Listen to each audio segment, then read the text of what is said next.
Good evening, everyone. Before we get started, I'm pleased to share that we are providing live captions for this event. To view them, please click on the CC Live Transcript button on your Zoom toolbar and select Show Subtitle.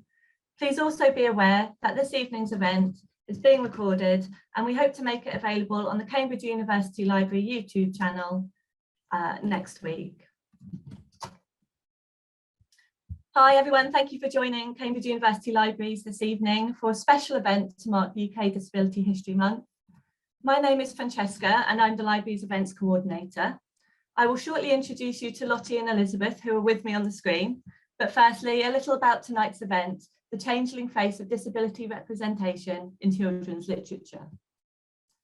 To explore and celebrate the range and power of disabled authors, we have organised two events with writers and thinkers to discuss disability, representation, activism, and the written word.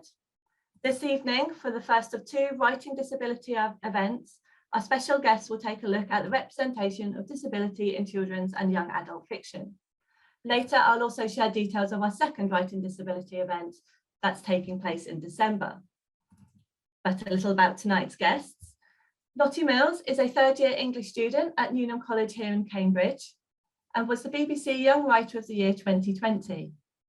Born with cerebral palsy, her work is particularly concerned with themes of disability and difference, and she is currently represented by David Godwin Associates and is working on her debut short story collection. We're looking forward to hearing from Lottie about these stories and the ones that have shaped her own writing and how she aims to change the way disability is represented in literature. Hosting this evening's conversation with Lottie is Elizabeth Leung, a PhD candidate at the University of Cambridge, and her primary research examines the representations of dyslexia in genre fiction for children and young adults. She is also the editor-at-large of Young Adulting, Serious Reviews of Teen Fiction. Elizabeth and Lottie are keen to hear from you, our audience this evening, so if you have any questions you would like to put to them, please pop them in the Q&A, which you can find on the Zoom toolbar. Please put your questions in the Q&A rather than the chat, and Elizabeth and Lottie will pick them up there after their conversation. There'll be some links that I'll be sharing towards the end of the event today, and don't worry about trying to save them all before we finish this evening, as I'll be emailing them to everybody who attended this evening. That's it from now. I'm going to hand over to Elizabeth and Lottie. Thank you, Francesca, for that lovely introduction and for inviting Lottie and I here this evening. To get our conversation rolling, Lottie, you are the 2020 winner of the BBC Young Writers Award for your short story, The Changeling. For those who may not have had a chance to read or listen to your story yet, can you just briefly give us a summary of what it's about and what the inception for this story was? Yeah, absolutely. So this short story, The Changeling, it was a very short one, only 1,000 words for the BBC, and it was about a young girl born with an extraordinary physical abnormality. So she was born with essentially a disfigurement that looked like wings. And it used the sort of old Renaissance era myth of the changeling child as a way to sort of explore growing up with a disability and feeling othered in a sort of empowering, slightly supernaturally way. And so it was sort of, fairy tale inspired, but also very much rooted in kind of the modern day and the coming of age framework. Thank you. For those in the audience also who may be unfamiliar, can you explain to us what this changeling myth is? You've mentioned it sort of dates back to the Renaissance period, and how it has also historically pertained to children with disabilities. Yeah, absolutely. So this was actually a myth that I stumbled on while I was doing research for one of my degree essays. I was looking at A Midsummer Night's Dream and sort of fairy myths. And yeah, sort of around the 1500s, sort of 16th century, there was a very genuine belief that some people had that fairies might come and swap your child with a fairy child, and that sometimes there could be this imposter in the house, this replaced child. And very often when people believed that, it was because their child was exhibiting symptoms of a disability. So whether they had some kind of visible physical difference, or they were showing signs of what we would now recognize as something like autism. And it was this sort of this fear people had because their child was behaving in such an unusual kind of othered way. Yeah, that they would rationalize that as their child having been swapped for a child from the fairy world, which was just so fascinating to me because on the one hand, it's this kind of myth used to persecute, and it's obviously very rooted in fear of the other and of disability. But also I thought there was something strangely empowering about the idea that there might be something supernatural or magical about disability or difference. So yeah, it just really captured my imagination, and so that was the sort of very much the starting point for the story. Oh, yeah, it's fantastic. It's so interesting to hear too about how the same story has these two very different reactions to it. This reaction first of fear, and also this reaction of something special, something that is almost magical in a sense. So within your short story, how have you taken this Renaissance myth and adapted and modernized it? Sort of what new elements have you brought to this myth within your own writing? Yeah, absolutely. So on a kind of very like on a more basic level in terms of the plot and so on, my story very much tracked someone from birth. So it was evident that they obviously hadn't been swapped, but that they had been born with this difference. And that's something I'm quite interested in, I think, the idea of because obviously in the original Changeling myth, it's this literal swap, they literally belong somewhere else. Um, Whereas obviously with a lot of disabilities and with my own disability, you you're born obviously to your parents, but you're born differently to them, and that's a very fascinating thing. There's a wonderful book called Far from the Tree, which is a non-fiction book about children born with sort of various differences, and in that he talks a lot about the different experience of sharing a difference with your parents, or being born to parents who are different to you and being an individual within your family in that way. So because of that kind of, and because that was my own experience, I very much wanted yeah, to follow this child belongs to this family, but at the same time, when they're born, they're already marked out as different. So that was something I sort of shifted slightly.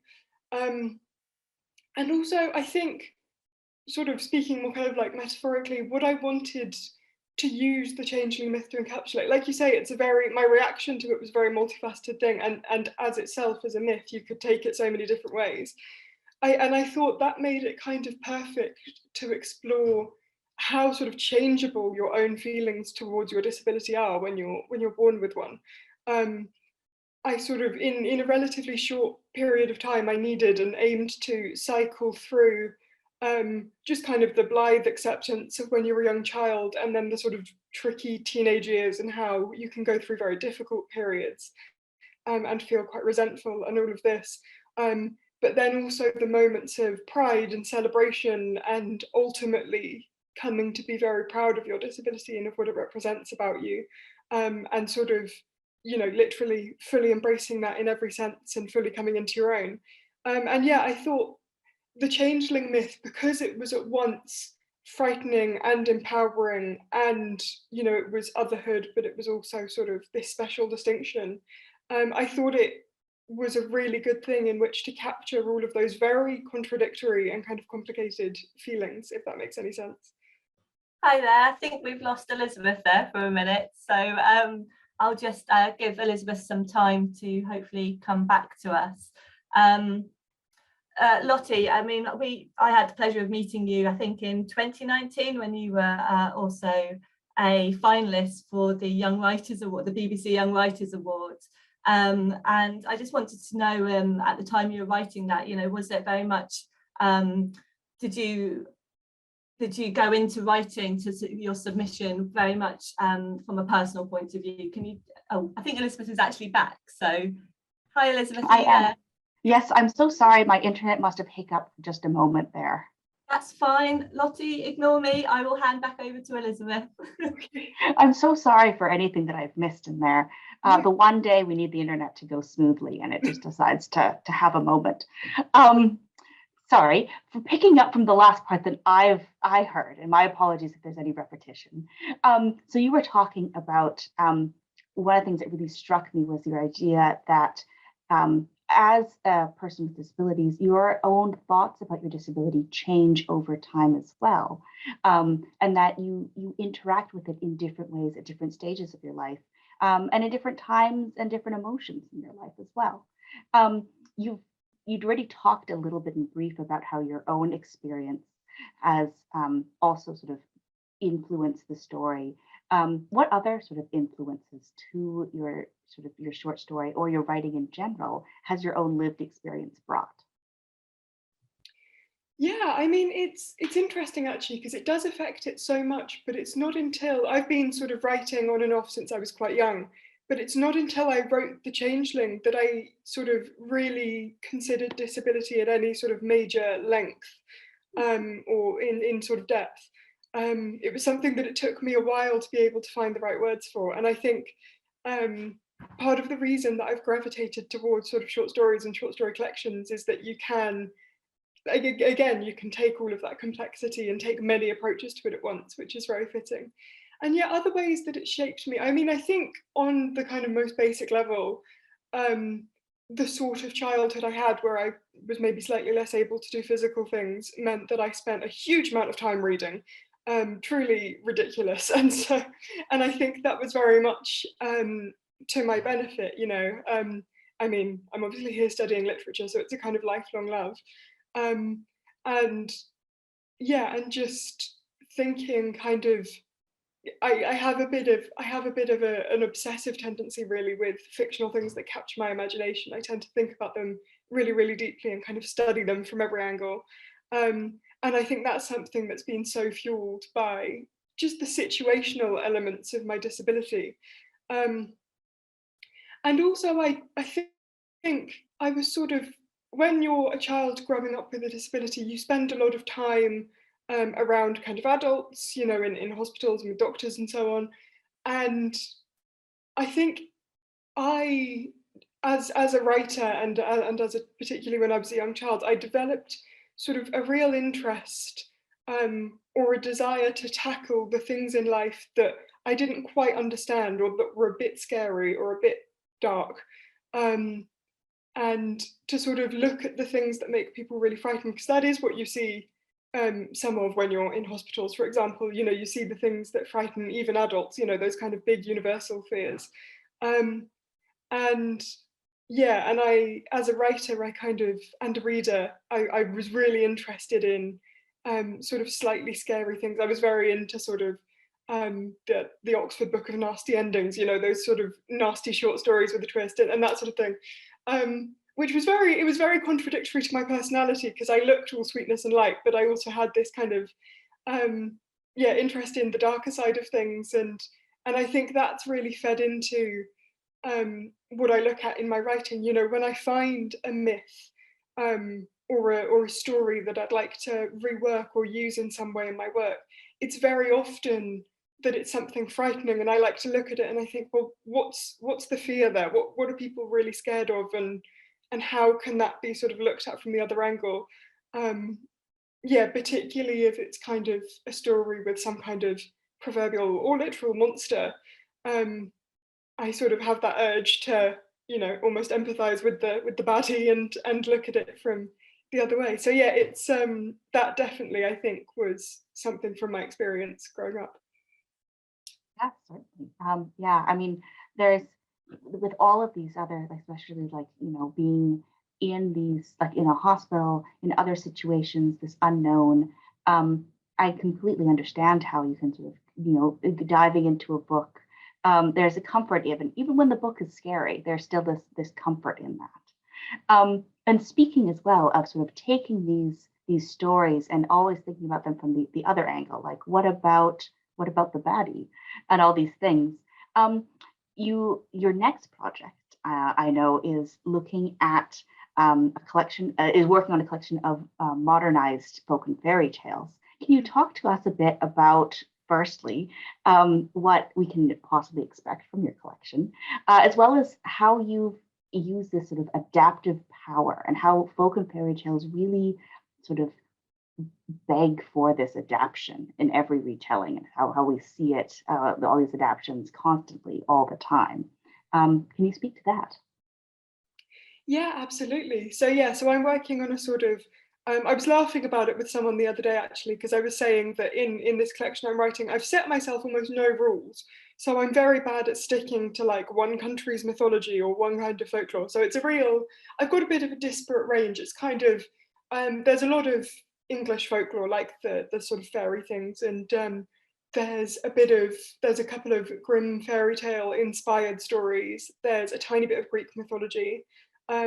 There's even an element of sort of, there's one I'm working on at the moment, which takes the traditional haunted house story, and which is one I think is it's so layered in terms of ideas about the domestic sphere and the family and all of these things which are in the haunted house. So that's one of them.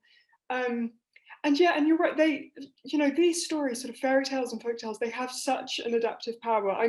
What my dissertation next term, I'm doing two, because I don't know why I've done this to myself.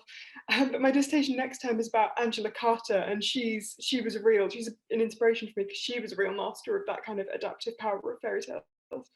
Um, and I think there are sort of layers to it. I think partly it's because they speak to something very universal. They're these allegories and they're very kind of metaphorically rich. But also I think it is that desire to, when you read like an original fairy tale, for example, like an original Grimm's fairy tale, they're so sparse and there's so much, the situations are obviously fascinating and enduring. But all of the sort of reality and nuance and the real complexity that will have sort of fed into that thinking and those situations is sort of very stripped back, and it's a very kind of I think because in order to be enduring stories they have to be kind of memorable and recitable almost, and so I think the desire for people in general to go in and fill those blanks is very strong, and also for me what's so good about them is it's fascinating. I was a bit worried because when I was doing the stories in my collection, I didn't want any of them to feel like a stretch, as in like I'd sort of inserted disability into a story where it had no place being, and it was just kind of felt very forced. That wasn't something I was interested in. I wanted it to be a bit more subtle. But what's amazed me is when you when I've been looking at kind of my source materials, a bit like with the Changeling myth, how many of them come back to disability or more broadly to the idea of difference in some sense, somewhere. I think because it's one of those old sort of universal fears, the fear of either things that are different or of being the person who's different and being excluded, is so strong that it crops up again and again, which is amazing. I was working on one of my stories the other day, which is based on, sorry, this is like I say, it's a little bit dark, but based on the phenomenon of bog bodies, these kind of preserved from sort of way back in the 1500s and even the ancient world, that have been preserved and they sort of crop up in folklore and in ghost stories. And I was looking at this and I was thinking, okay, this is really interesting. This is, very inspiring to me. And then I stumbled on an article that was talking about how they think all of those bodies belong to people who were shunned from society for some reason and weren't allowed a proper burial. They think that was often the case for whatever reason that was. There were lots of different sort of sociological theories. But yeah, and so again and again, that figure of the outcast kind of crops up. And I mean, that's been incredibly useful to me in all of my retellings, and also just is so interesting. Yeah, I never heard of the idea that all these bog bodies having been social outcasts for sort of various different things. This is completely news to me. I'm curious as well, as you do your own research for this, both research on these myths and any research in sort of how you decide to modernize them. What other surprises have you come across? Yeah, I'm not sure really. It's really, I think sort of, I already, I mean, obviously as a literature student, I already kind of knew this, but the extent to which the same stories are told over and over again, even from the Bible and kind of ancient mythology and ancient, the way that it's the same kind of, they borrow from each other, but even without that, the same universal ideas keep coming up of, you know, curiosity and looking at something you shouldn't, or, you know, or being this other or this thing that's right, you know, it's the sort of universality is always kind of stuns me slightly. And all of the different links between stories from mythologies across the world, I think is brilliant. And yeah, that's sort of the main thing really. And also just, yeah, I continue to be surprised really by how, like you say, reworking is such a trend with mythology and folklore and fairy tale. But the more I read for sort of research and for inspiration, the more I feel reassured that it almost never gets old, because it's everyone brings this kind of individual richness to it. And you know, particularly, like I say, I've got this really strong love of Angela Carter, for example. Um, yeah, it's amazing how many ways those stories have been retold and how many different things people can bring into it and how different the people's takeaways from the same story are as well. That's really fascinating to me. Yeah, excellent. Yeah, one of the things you also mentioned beforehand was how, as you are reworking all of these tales for your own collection, how you don't want to stretch the disability representation there. You don't want it to feel forced and things like that. How are you going about that? How are you making it so that these representations feel organic, and sort of fit within the worlds that you're creating? Yeah, so I think my kind of main rule for that is, even if I'm really, really interested in a bit of source material, um, I won't put disability into the source material if it, you know, if it doesn't crop up naturally. The story has to come first. Um, and because most of my stories are disability orientated, I sort of, you know, and if I have an idea that doesn't fit, then I'd almost have to write that and think, well, that's something for another collection. But like I say, that's almost not being too prohibitive, because I find that it does fit in somewhere in some shape, and if not disability, then I found that I can talk about things in the abstract which I know will resonate to the sort of disabled experience of myself and my friends I've talked to. So like the idea of claustrophobia or feeling trapped, there's a lot of it's been really fun to play around with traditional kind of fairy tale mechanics that involve, for example, you know, being trapped in a castle with a mysterious, you know, it's a sort of because that speaks to a kind of confinement or a feeling of social powerlessness, you know. So I think, yeah, I think resisting the urge to use source material in conjunction with disability when they don't fit together, even if the source material is very interesting. But also, yeah, not being afraid to talk about things more in the abstract and not feeling that I have to make it literal every time, for it to resonate still with the experience of disability or of being othered. You. You're talking about this sort of experience of disability. As like there is obviously a sort of umbrella-like term for how anyone with disability feels, has very similar experiences of feeling othered, of exclusion, of the need for accommodations and things like that. But there can also be very different experiences between different types of disabilities. For example, someone with autism will have a very different experience than an amputee. Within the short stories that you're working with, do you have sort of different types of disabilities that crop up? And if so, how are you navigating those similarities and differences between each of those experiences? Yeah, that's a really good question. It's something I think more and more it's something I'm sort of increasingly aware of. I mean, there's this huge conversation, and very rightly so, I believe, about sort of own voices at the moment.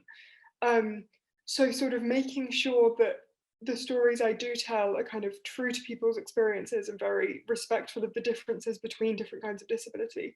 And getting that balance between capturing what in my experience are quite universal, as in when I talk to other disabled people that go, oh yeah, that really resonates. With also respecting that, as you say, there are going to be huge differences in people's experiences and how they feel about their own disabilities. And so, yeah, so in sort of practical terms, in the stories, there are already lots of very different disabilities that crop up. So there are quite a few sort of various kinds of physical disability, which is fairly sort of close to my own experience. I have there's a character who's a child with autism. There's a story I'm writing I'm again sort of planning and will be working on soon, which has been a really fun one, which is it takes the siren myth from Greek mythology, and it's a main character who's deaf, and her experience. And that's one I have sort of partial experience with because I'm hard of hearing. But I'm also not a fully fledged member of the deaf community. So I think sort of making sure that whenever I have the opportunity, I'm listening to people with different kinds of disabilities and making sure I'm being true to them, even if it's different to my own experience or my own beliefs about disability. And also just striking that balance between we share this feeling of being othered or this particular kind of vulnerability or this need for help. And tapping into those things without trying to make it seem that all disabilities are the same, because obviously it's so much more complex.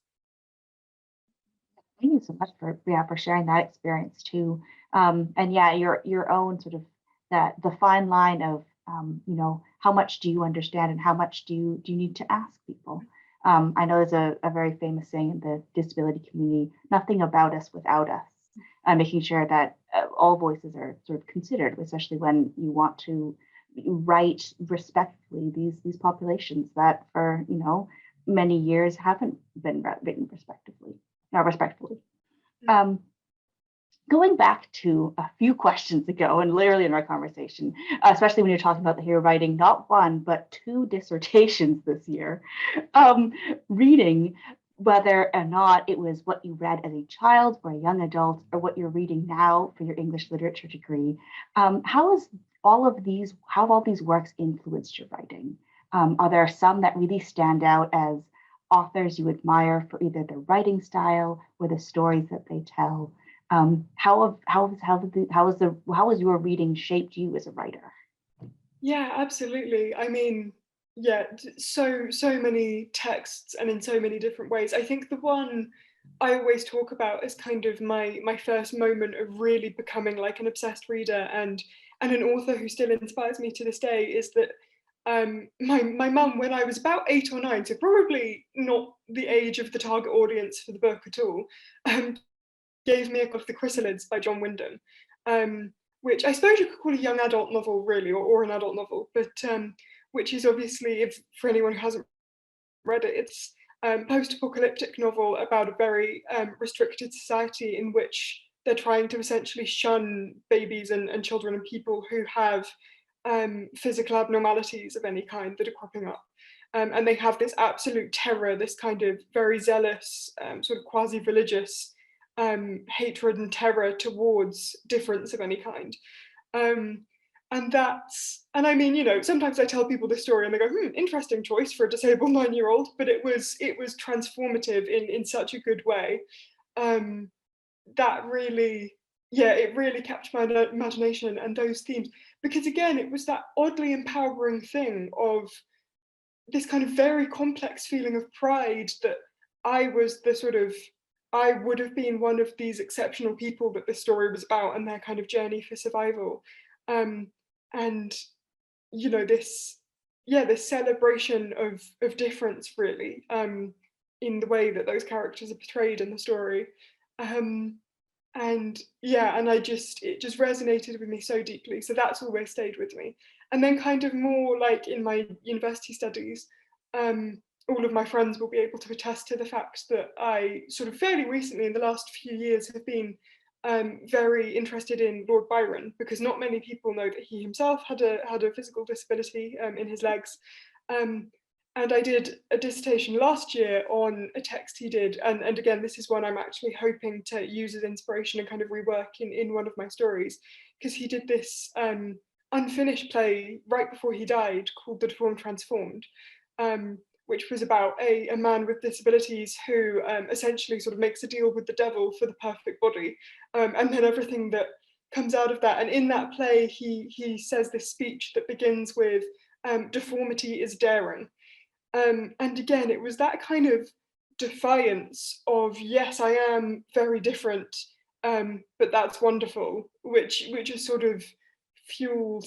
And I mean, particularly as well, that play is so complex in its relationship with the idea of being disabled, in that he's so angry and defiant and proud, but also has this very, very strong need to be accepted. And those feelings aren't simplified and they can coexist in one story, which is fantastic.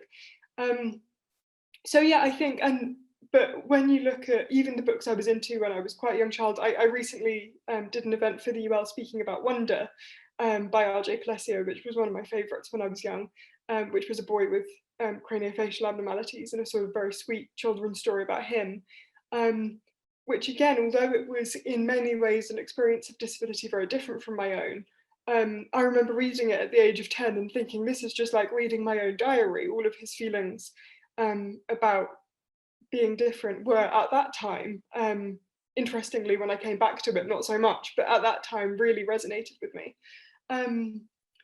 But yeah, there have honestly been so many, and I mean, you'll be able to speak more about kind of what's available at the moment. But yeah, growing up, there were so many things that resonated with me, and perhaps unexpected things as well, which is always interesting. Yeah. I love the Byron quote too, that deformity is daring. There's something so Byronic about it. It's such a wonderful quote. So much power to it. Sort of, I guess, you've given me a perfect segue to lead us into our last couple of questions here. And we're going to circle back a bit to our punny title as well, The Changeling Face of Disability Representation in Children's Literature. And I'll ask you first, what changes have you seen in disability representation in either children's or young adult literature or adult literature as well? Sort of the difference you mentioned, Byron, the chrysalids, Wonder. What changes have you noticed? Yeah, absolutely. It's such an interesting one, actually.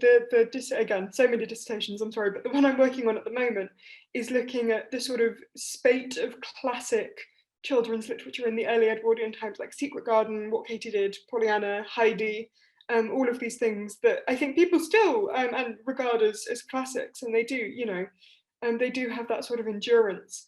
But their portrayal of disability, which, to put it lightly, does not hold up. Does not hold up at all to modern understandings, both in the sense that it's treated as an unambiguously negative thing. It's, oh no, this child's disabled. Oh no, what are we going to do?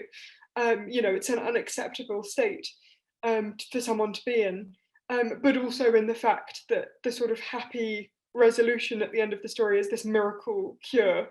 They're restored to their sort of able-bodied form, which, yeah, and I remember most of those I've come to as an adult, looking at them critically and looking at them for study. What Katie Did, I actually read sort of unawares as a child at the target age, because I think some teacher had been like, oh, it's a classic, it's wonderful, go read that. And I remember throwing it across the room in anger. I was like, no, this is, I don't want to be able-bodied. Why are they showing that as the ideal situation? Because it made the thought of it made me unhappy. And that's definitely something that's changed, I think, so much, in the modern world, is stories about disability now both obviously have a sort of more scientific understanding that disability isn't likely to be magically cured, but also is now starting to do that exploration of, even if it was, would that be, and I think this is a very burgeoning thing even now, but even if disability is curable, why does it need to be? Why do people need to be changed in that way? And I think it's very exciting, actually, sort of starting writing at the moment, because I think there's still so far to go in that regard, but it's an understanding that sort of has begun very, very recently and is still developing, but what if this was something that we could celebrate and that we can enjoy just like any other aspect of somebody's existence, and so yeah, that's been really fantastic and really interesting to see. Oh, for sure. We're in such a unique and really exciting time as well in children's YA publishing, especially as we have these we need diverse movement, we need diverse books movement, the Own Voices movement, all of these sort of call to action to portray all of these minority populations in ways that they just haven't been portrayed, especially in Western culture before. And it is an exciting time and one of like such extreme growth, even within a decade. Looking at texts that were even written back in 2011 versus this year, you'll see a difference in attitudes and in growth towards them. For my sort of last question, and for those of you in the audience, you're more than welcome to sort of ask your own questions as well using the Q&A feature at the bottom of the screen. We'll get to in just a moment. But the last question is, of all this, in this exciting time of change, what changes would you like to see happen specifically? And are there any that you want to sort of write yourself? Yeah, I think definitely one of the ones that I aim to be writing myself, and that I think is already sort of starting to happen now, is this kind of this next step of we've got to a more neutral view of disability and and a more realistic view.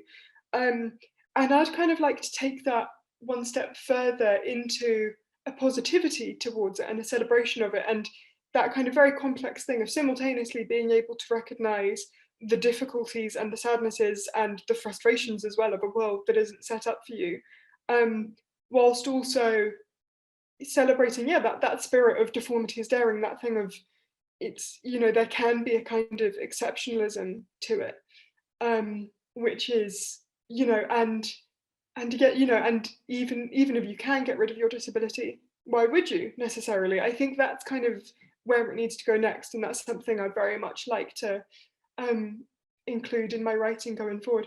And I think just again, this is a change I've already seen, but I think just more representation of every kind is needed, not just from me, but across the board and in a more intersectional way as well.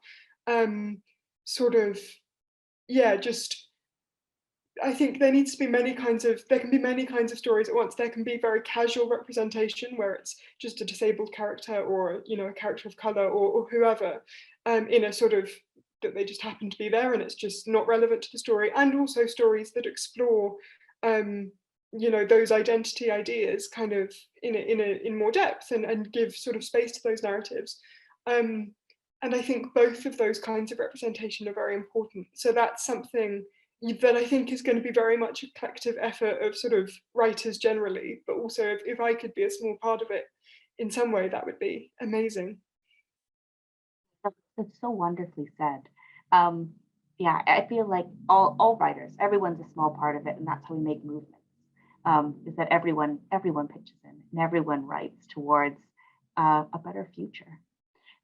Excellent. Thank you so much for this sort of conversational aspect of it. We are going to move to the Q&A now, and we already have a few questions coming in as well, which is exciting.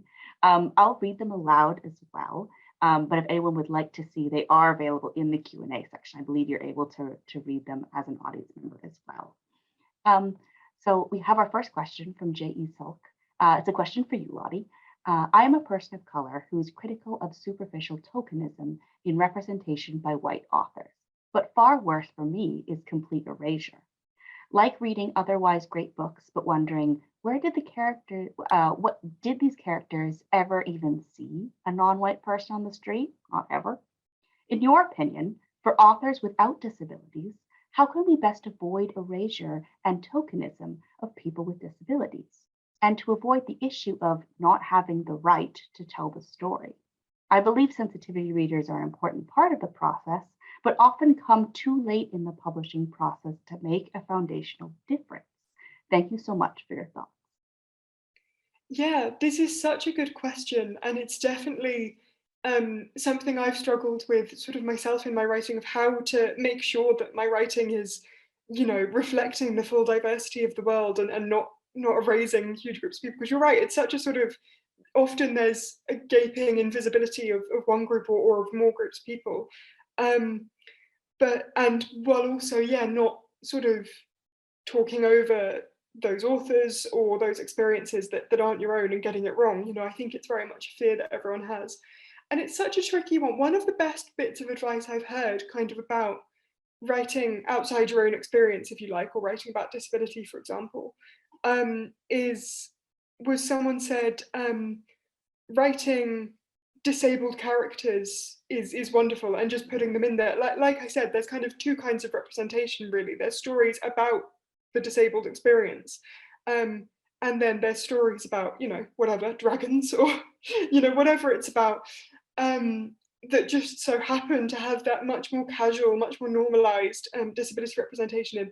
And I think if you feel worried about talking about an experience that's not your own, having a world which is very much about other things, but disability crops up as it would just in this character or this character, and it's just sort of, it's just an element of the character, and it doesn't have to be necessarily, you don't have to explore their journey with the disability. It can just be, part of it. I think very recently, actually, I read, I sort of had a bit of a young adult kick, and I read Six of Crows, which I thought was very good in that regard of, there were a lot of disabled characters in various ways, and but it only crops up as it's relevant to them doing a heist, and that was wonderful, I thought.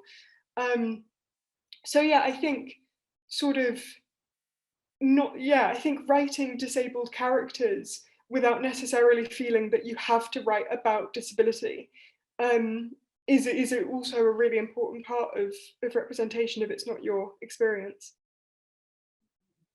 Again, wonderfully said, especially the idea of you can have disabled characters, but it doesn't have to be a book about the disabled experience. Disability is only one facet of your life, I'm sure. And especially, for in fantastical texts like Six of Crows, which was also, for those in the audience who may not have read it, you may have seen it in the Netflix adaptation, which was called Shadow and Bone. And so, it's a facet. It's not a wholly sort of one identity. You have multiple identities, and that we can write around that. Thank you so much for answering the question and for asking the question. And okay, excellent. Our next question is from Maria Devlin. A question for everyone. I'm an English teacher. How do you think teachers should tackle books on their syllabus that have these outdated depictions of disability, other than getting rid of them? I mean, if there is a book with some value that still has really worrying depictions, how would you tackle that? Yeah, that's such an interesting question as well, because I'm, I think Elizabeth, this will probably be more your area of expertise, but the one thing I would say is that I'm just a huge fan in the classroom and in life of just encouraging critical thinking. And I mean, being a literature student, you can't sort of have moral exceptionism about things. You need to develop as soon as you can that ability to think that something can be amazing in one regard and you can love it in one regard, but you can look at part of it and go, oh no, that's not right. And yeah, I think, if you're studying something like The Secret Garden, maybe thinking about where those stereotypes come from, and just, saying we can enjoy the book, but what do you think of that? And kind of encouraging people to think about it. I also know that definitely for what Katie did, I think authors have done sort of modern, again, retellings and adaptations of it, which sort of consider it in a more modern light of disability. So maybe incorporating things like that as well. But Elizabeth, what would you say? Because this is very much your area. First, thank you for, I'm just going to echo everything that you've said as well. But yeah, I've definitely, within my own research, I've read a lot of studies, especially studies that pertain to books that represent dyslexia, and how so many of these studies that are done are almost as if they're trying to find the holy grail text, the one that is unproblematic in any way and therefore is safe to teach. But I don't think a text exists. And in some ways, I don't know if it will ever exist. And I say that in a hopefully a positive way, and saying that as naturally as we as a society grow, as our understanding of disability and disability experience grows, both for within the disability community and within the able-bodied and able-minded community, that naturally our books are going to become outdated the more as we grow as people. And that's, I think, one of the, in some ways, a good thing to hope for is that, 50 years down the road, you're outdated. It means that we've all grown. And so looking at this from a syllabus too, especially when some of the books that we are in on a syllabi can be quite outdated, those 50 years back or more books, they are a great opportunity again to look at them and think critically about them. You can look at it and say, why is this outdated now? Use it as a starting point to talk about modern ideas of disability and how we approach that, or even pair it with a book that is more modern as well. It might be a great opportunity to bring someone from the disability community into your classroom if you have that opportunity as well, and actually have some of that one-on-one contact. When I was doing my master's degree in Vancouver, Canada, one of my teachers there had just started a program of bringing in disabled artists into schools there. And so children just would be able to sort of talk one-on-one, be able to be in spaces where, there were wheelchair users, because sometimes, depending on where they are, their own situation, they never meet them, or they never know, and they never know how to interact with different people unless they're taught, unless they're around them, because those just really aren't reflected in literature as well. I hope that's a satisfactory answer to your question. I know it's definitely not an easy question to answer, as we're all trying to figure this out, but hopefully all trying to figure it out together. So thank you, Maria, for your question. Our next question is from Katya Allen. This is a question for you, Lottie. Do you think you will ever write stories about disability specifically for children? Yeah, I think I would like to. Well, I think I would. It's definitely whenever I'm in sort of Waterstones and I go into that middle grade section, I just remember sort of the richness of experience of reading those books and how immersed you are at that age. And I think, yeah, I've definitely got to write for this age group at some point. That's a real aspiration for me. And yet, definitely, I would like to sort of, again, I think for me, ideas of being different and sort of disabled characters will crop up in my writing. But also, I'd really like to do a lot of that sort of incidental representation, or more sort of, this is a very strange worry I used to have, but when I was, sort of 9 or whatever and reading those middle grade novels, I often used to get sad because I used to think, well, if I stumbled into Narnia, for example, how would I manage? and sort of just being able to see disabled children going on adventures or fighting with pirates or whatever it is, I think would be wonderful. I recently read, I'm a big fan of, when I was a child, I was a big fan of Catherine Rundell, and I still read her middle grade books now. And I read The Good Thieves, which is the one she did where the main character has had polio and has a bad leg. And I thought that was a brilliant kind of representation, because the fact that she had a disability was very important to her character. It really fueled her courage and her determination and her sort of intelligence in having to do things in other ways. But also, the story wasn't just about her sort of dealing with that. It was a story about her, again, going on heist or whatever it was. And I think, because also, there is definitely space for books that are like, this is their person and their disability and their journey and coming to terms with it, if you like.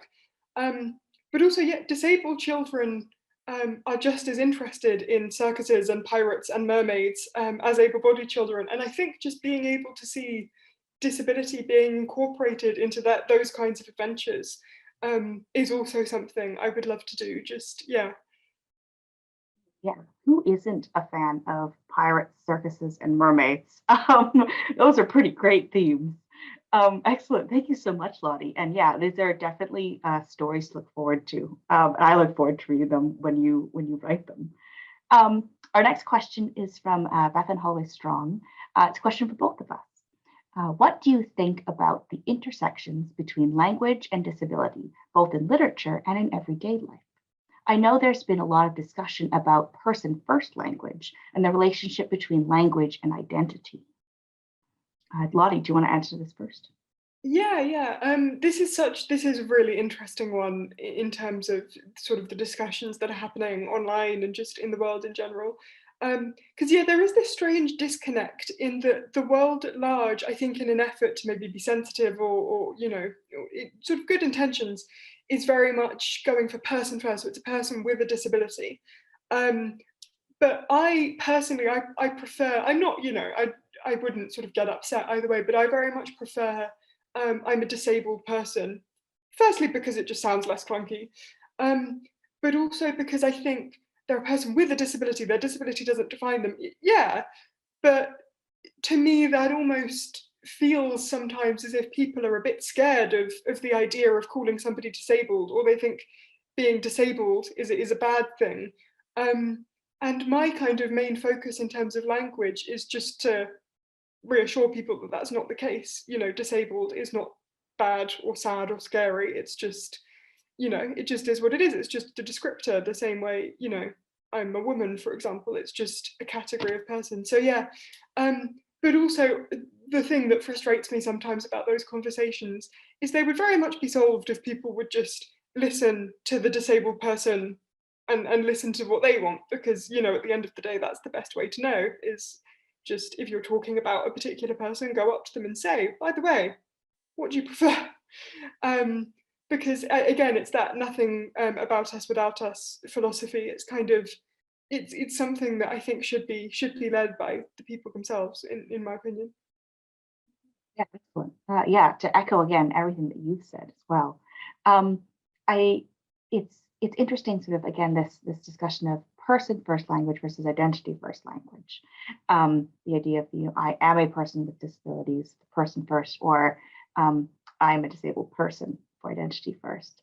And I've seen sort of within my own engagement with scholarship, a big sort of split between them. Different style guides that are out in the world will say different things, even about the same disability, about who prefers what. And again, it all comes down to an individual preference. And it can be challenging sometimes. Like right now, I don't work with any participants within my own research. I do very literary studies based research. So I read a lot of books, as you can tell from my bookshelf. And for those in that case, when I'm talking about dyslexic characters most of the time there, I can't ask a character, well, what do you prefer? At that point, it is a reading of how is this character thinking of themselves? How are they phrasing those sentences and those words? And sometimes I'll often find that it's a mix of both, mainly because if you say it one way constantly, the English language does get clunky and it doesn't make for good writing necessarily. But writing and reality are in fact two different worlds. And so, yeah, the best thing is always to ask. Excellent. Yeah, thank you so much for your question, Bethan. We'll move on to our next question from Alex Malarkey. It's a question again for both of us. Do you have a few books you could each recommend that you believe have really good representations of disability? This is exciting. Lottie, do you have any that you know of? I suspect I probably won't have as many sort of up-to-date ones as you do. I can see actually, this is one I'm stealing from your shelf. I can see Maggot Moon on your shelf. That's, I think, again, I read that when I was young. I think that's fantastic, by Sally Gardner. Fantastic representation of a dyslexic character, and just, again, that real celebration of kind of thinking differently. Again, although it's not the most up-to-date in some ways, I would say Wonder by R.J. Palacio as a kind of middle grade novel does still hold up in lots of ways, and I think will really give disabled children someone to empathise with and to see themselves reflected. And I did just mention it, but The Good Thieves by Catherine Rundell is a good one of kind of almost incidental disability representation, where it's there and it fuels the character and the action in a really wonderful way. But also you're able to see a disabled character living other aspects of their life and having adventures. And also she's just a brilliant writer, so it's wonderful. And then for young adult stuff, the one I always recommend is called Amy and Matthew by Cammy McGovern, and that's a really lovely love story with a main character with cerebral palsy and her best friend who has obsessive compulsive disorder.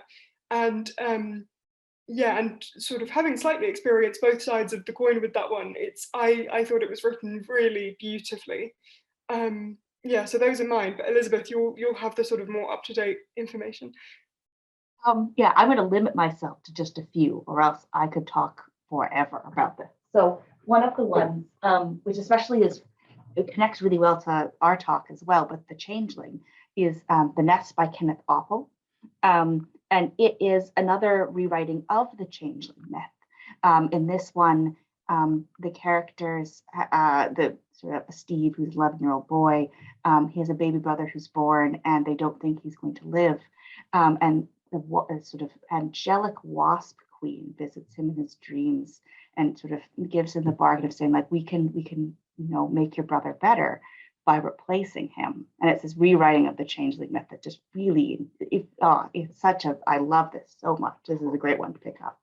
So there's The Nest. Another one that's very popular and becoming a Disney Plus series, I believe, is Percy Jackson.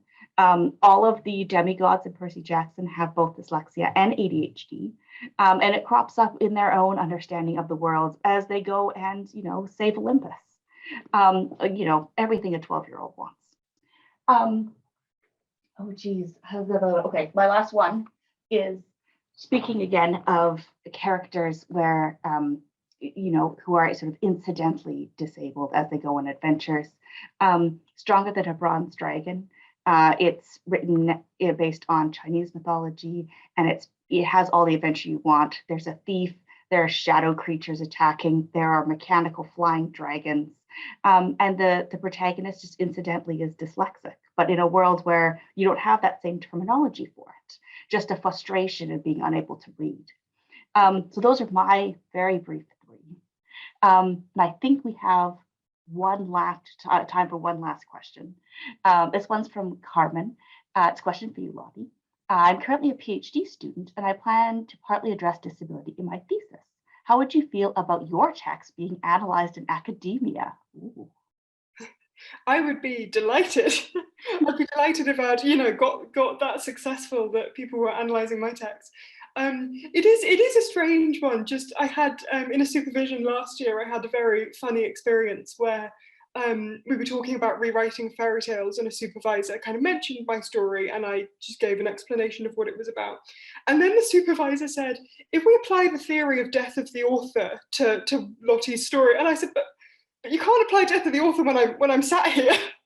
That's rude. So it is a strange one, but no, I think I would just I would be, delighted if people were sort of interested enough in my work to study that. And yeah, and again, and that would probably, if it was my short stories, that would probably mean that academia was kind of then considering disability and all of these things, which again, for me is very good news, because it's a field that needs more development and more attention, I think. So yeah. Certainly. Carmen, we wish you luck with your PhD. And yes, thank you, Francesca. Oh, you're muted. Get used to it one of these days. Thank you both ever so much. What I'll do is I'll get those recommendations from you both and ping it to everybody in an email tomorrow, in case people didn't manage to catch them all. Sorry we couldn't get to all of your questions. I do just have a couple of details of a couple of other activities that we've got coming up. Firstly, our fantastic colleagues from the university's Equality and Diversity team, who have also helped bring the series together, have shared details of their new disabled staff network with us. A survey of the university's diversity network members and stakeholder groups in spring this year showed an overwhelming support to set up a new network for staff who either identify as disabled, have long-term health conditions, or support colleagues or family members who do.